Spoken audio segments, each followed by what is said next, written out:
जय हिंद दोस्तों। Uttar Pradesh special current affair की सीरीज में ये दूसरा वीडियो है आपके पास। इस वीडियो में हम देखेंगे जो हमने पिछला वीडियो बनाया था उससे आगे का करंट अफेयर, ठीक है। और इस सीरीज में हम आपको नवंबर से लेके एग्ज़ाम से 15 दिन पहले तक का करंट अफेयर करवाएंगे। इसके अलावा एक छोटी सी भूमिका बता देता हूँ कि करंट अफेयर के रिगार्डिंग आपकी सारी चिंताएँ अब समाप्त हो जाएंगी। करंट अफेयर हम इस चैनल पे 3 तरह का करंट अफेयर अभी हम पढ़ेंगे। एक करंट अफेयर पढ़ेंगे हम राज्य विशेष करंट अफेयर, जो राज्य स्तरीय जितनी भी परीक्षाएं होती हैं उन सब में वो काम आएगा आपके। दूसरा करंट अफेयर हम पढ़ेंगे यूपी का स्पेशल करंट अफेयर जो उत्तर प्रदेश से संबंधित है। और तीसरा करंट अफेयर पढ़ेंगे हम बिहार स्पेशल करंट अफेयर जो बिहार पीसीएस और उसके अंतर्गत आने वाली सभी परीक्षाओं के लिए पढ़ा जाएगा। आप इन तीनों करंट अफेयर को मुझे लगता है कि आपको तैयार करने चाहिए। किसी भी अच्छे एस्पिरेंट्स को ये तीनों करंट अफेयर तैयार करने चाहिए अगर वो आने वाले यूपी पीसीएस और बीपीएससी दोनों को एग्ज़ाम को टारगेट करके चल रहा है, और या फिर अन्य जो परीक्षाएं हैं दोनों स्टेट की उन्हें तैयार करके उन्हें मतलब देना चाह रहा है, ठीक है। तो हम करंट अफेयर पे आते हैं, शुरू करते हैं। देखिए, पूर्वांचल एक्सप्रेसवे का उद्घाटन 16 नवंबर 2021 को प्रधानमंत्री द्वारा किया गया है, ठीक है। और बेसिकली ये कितने ज़िलों से गुजरेगा ये हमें समझना है। ये बेसिकली इसकी जो लंबाई है वो 341 किलोमीटर इसकी लंबाई है। हमें 3 से 4 फ्रंट पे हमें सभी एक्सप्रेसवे के बारे में पढ़ना है। एक तो उनकी लंबाई कितनी है, इसकी 341 किलोमीटर लंबाई है, ठीक है। दूसरा, कितने ज़िलों से गुजरता है, ये तो 9 ज़िलों से होकर गुजरेगा। और तीसरा, ये किस जगह से लेके किस जगह तक है। ये 3 चीज़ें तो आपको जितने भी एक्सप्रेसवे हैं उनके बारे में समझनी ही हैं, ठीक है। तो 341 किलोमीटर लंबाई हो गई, 9 ज़िलों से होकर गुजरेगा। पहला ज़िला होगा लखनऊ से गाजीपुर, ठीक है। तो ये अभी 6 लेन है, लेकिन आगे चल के इसके 8 लेन होने की संभावना है।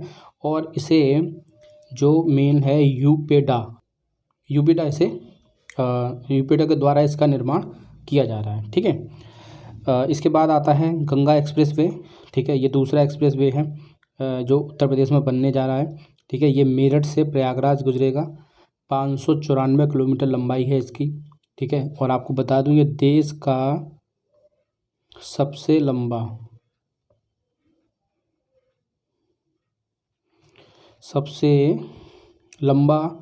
एक्सप्रेसवे है, सिंगल एक्सप्रेसवे सबसे लंबा है ये देश का, ठीक है। तो ये आपको समझना है। अब ये कितने ज़िलों से गुजरेगा, 12 ज़िलों से होकर गुजरेगा। और इसे भी यूपेडा द्वारा, क्योंकि यूपेडा सारे जो एक्सप्रेसवे हैं वो ज़्यादातर यूपेडा ही बना रही है। तो आपको फिर ये इसमें क्या क्या समझना है, एक तो कहाँ से कहाँ तक है, लंबाई कितनी है और कितने ज़िले।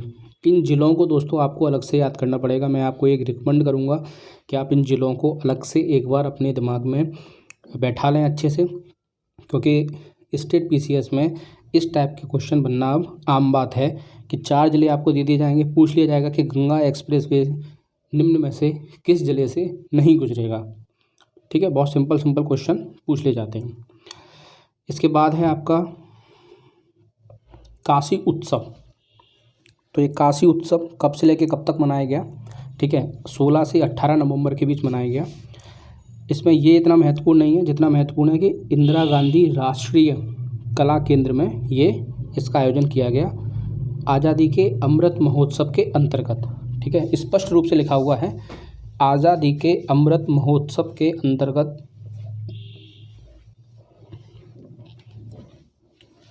ये काशी उत्सव मनाया गया। अब ये इंदिरा गांधी राष्ट्रीय कला केंद्र कहाँ पे है, लखनऊ में, ठीक है। लखनऊ में ये सहायक परियोजना, ये अर्जुन बांध बन रहा है। कहाँ पे, किस ज़िले में बन रहा है, महोबा ज़िले में। बहुत महत्वपूर्ण है, ऐसे क्वेश्चन यूपी पीसीएस बार बार पूछ रहा है। महोबा ज़िले में ये बनाया जा रहा है अर्जुन सहायक परियोजना, जिसमें अर्जुन बांध बनाए जाने की बात की गई है, ठीक है। इसके बाद दूसरा है राष्ट्र रक्षा समर्पण पर्व, ये झांसी में शुरू होगा, ठीक है। रानी लक्ष्मीबाई की जयंती 19 नवंबर को, उस दिन से मतलब 19 नवंबर को ये मनाया जाएगा ये पर्व, ठीक है। राष्ट्र रक्षा समर्पण पर्व, ठीक है। अब इसमें और भी 1-2 बातें जान लेनी है।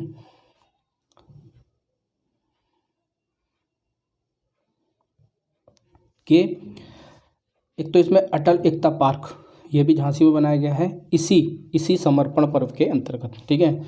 और एक मूर्ति भी बनाई जा रही है, ठीक है, जो राम सुधार मूर्तिकार। अब ये राम सुधार मूर्तिकार का नाम याद रखना क्यों जरूरी है, क्योंकि यही वो मूर्तिकार है जिन्होंने स्टैच्यू ऑफ यूनिटी को बनाया है, ठीक है। तो ये भी महत्वपूर्ण न्यूज़ है। भवानी बांध परियोजना, सिंपल बात है, आपसे पूछ लिया जाएगा कि भवानी बांध परियोजना निम्न में से उत्तर प्रदेश के किस जिले में स्थित है, तो इसका आंसर है ललितपुर, ठीक है। इसके अलावा उत्तर प्रदेश डिफेंस कॉरिडोर, ठीक है, बहुत महत्वपूर्ण है ये, और ये आज नहीं, ये करंट अफेयर इस वर्ष का नहीं है, पिछले वर्ष का है, लेकिन हमेशा ये महत्वपूर्ण रहेगा और आपको बार बार ये पढ़ना है, ठीक है। क्यों महत्वपूर्ण है, 6 जिलों से होकर गुजरेगा ये। 6 जिले कौन कौन से हैं, एक है आगरा, अलीगढ़, चित्रकूट, झांसी, लखनऊ और कानपुर। अब आपको ये पढ़ने कैसे हैं, ये बात आपको समझ लेनी है कि थोड़ा कैसे याद करना है। मैं आपको बता दूं, जिस पर अलीगढ़ है, ये इधर आगरा हो गया, इधर ये लखनऊ हो गया, इधर ये कानपुर हो गया, ये झांसी है और ये चित्रकूट है। तो आप समझ सकते हैं कुछ ऐसा एक कॉरिडोर बनाया जाएगा, ठीक है, यहाँ से या यहाँ से शुरू होने की इसकी संभावना है। तो इस तरह आप मैप बनाकर अगर आप याद करेंगे तो मैं गारंटी देता हूँ आप इसको भूलेंगे नहीं, ठीक है। तो ये एक कॉरिडोर ये हो गया।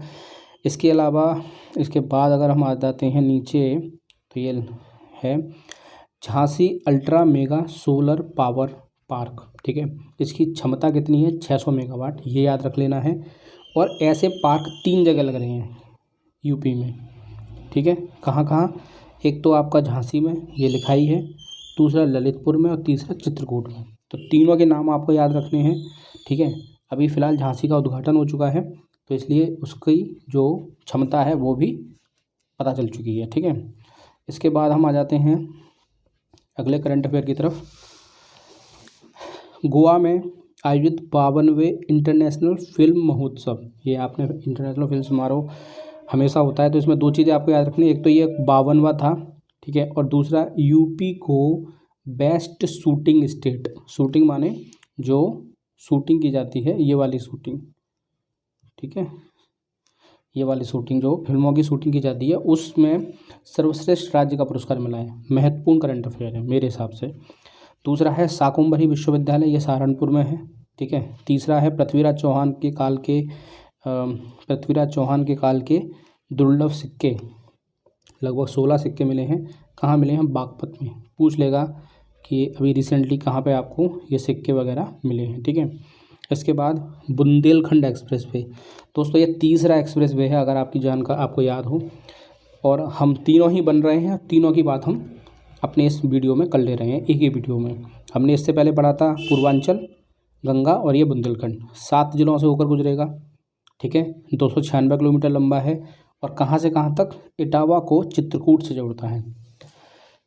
3 चीज़ें मैंने बताई थी आपको, तीनों चीज़ें इसमें भी याद करनी है, ठीक है।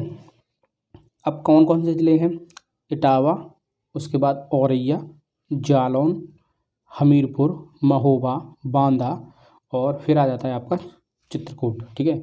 इनका ऑर्डर इस तरह तो खैर नहीं होगा, ये कुछ इस तरह बनता है, ठीक है, ये, ठीक है। तो ये आपको समझ लेना है कि 7 जिलों से। पीएम फसल बीमा योजना का सप्ताह 1 दिसंबर से 7 दिसंबर तक ये मनाया गया, ठीक है। आत्मनिर्भर कृषक समन्वित विकास योजना, ये आत्मनिर्भर कृषक समन्वित विकास योजना में क्या है कि 2 करोड़ का लोन बिना गारंटी, ये 2 करोड़ का ऋण दिया जाएगा। किस किस को दिया जा सकता है, किसान को दिया जा सकता है, फार्मर प्रोड्यूसर ऑर्गेनाइजेशन, ये FPO होते हैं, इनको दिया जा सकता है, सहकारी व मंडी समितियों को दिया जा सकता है, ठीक है। इसके बाद अगर हम करंट अफेयर की बात करें तो ये है आपका विश्व दिव्यांग दिवस, 3 दिसंबर को मनाया जाता है। मेरठ स्पोर्ट यूनिवर्सिटी का नाम मेजर ध्यानचंद के नाम पर रखा गया है, ठीक है। इसके अलावा दूरदर्शन केंद्र, देखिए एक दूरदर्शन केंद्र या अर्थ स्टेशन पहले से लखनऊ में था, एक और खुला है कहाँ पे, गोरखपुर में, और ये नवंबर की न्यूज़ है, आने की बहुत संभावना है आने वाले किसी भी उत्तर प्रदेश के एग्ज़ाम में, ठीक है। इसके अलावा सरकारी प्राइमरी स्कूल, ठीक है। अब ये कैसे आपको समझ नहीं आई न्यूज़ कि जो नेत्रहीन बच्चे हैं उनको टॉकिंग टैबलेट दिए जाएंगे। अब इस पर क्वेश्चन बनने की संभावना कैसी है कि हाल में उत्तर प्रदेश में नेत्रहीन बच्चों को टॉकिंग टैबलेट देने की बात की गई है, ठीक है। तो ये किस मतलब क्षेत्र के बच्चों को दिए जाएंगे, क्या सभी बच्चों को दिए जाएंगे या मतलब कैसे दिए जाएंगे? तो इसका आंसर है सरकारी प्राइमरी स्कूल, है ना। सरकारी प्राइमरी स्कूल के जो बच्चे हैं उनको ये नेत्रहीन बच्चों को टॉकिंग टैबलेट दिए जाएंगे। और ये लास्ट अंतिम करंट अफेयर, मुख्यमंत्री जन आरोग्य अभियान, इसके तहत अब पत्रकारों को भी इसमें शामिल कर लिया गया है, पत्रकारों को भी स्वास्थ्य लाभ दिया जाएगा, ठीक है। ये आपको चीज़ समझनी है। राष्ट्रीय विधि विश्वविद्यालय, ठीक है, नेशनल लॉ यूनिवर्सिटी कहाँ पे बन रही है? प्रयागराज में बन रही है, ठीक है। और इसका नाम किसके नाम पर रखा जा रहा है? डॉक्टर राजेंद्र प्रसाद जी के नाम पर इसका नाम रखा जा रहा है। डॉक्टर राजेंद्र प्रसाद न सिर्फ भारत के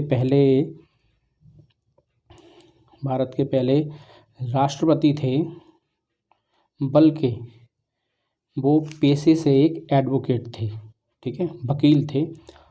तो ये बात आप लोगों को भी पता होगी, ठीक है। जिन भाई बहनों को नहीं पता है उन्हें आज पता चल गई। तो दोस्तों ये एक दिन का करंट अफेयर, ये दूसरी क्लास है, ठीक है।